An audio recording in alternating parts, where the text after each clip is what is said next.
กะเบิงกะเบิง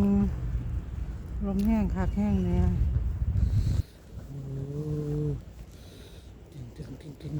ติง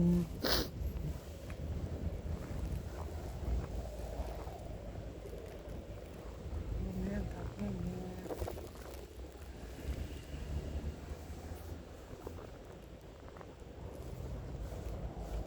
ลมแห้งคักแห้งเนี่ย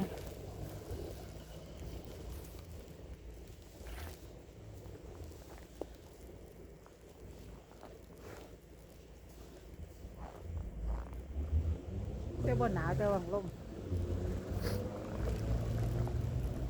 บ่หนาวแต่ว่าลม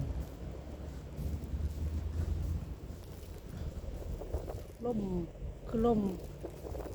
หัวกุดบ้านเฮาอ่ะลมหมุนอ่ะลมหมุนหิมะ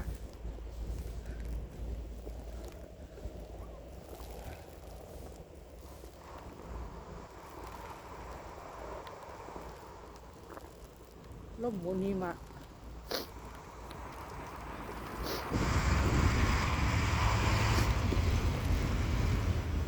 ถ้าไม่ใช่นาแล้วก็เป็นแข็งนะเป็นน้ำ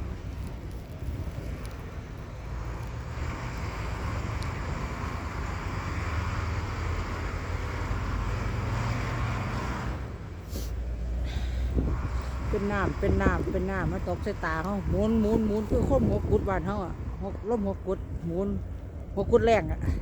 อันนี้ลมหัวกุดหิมะหมุนติ้วนะ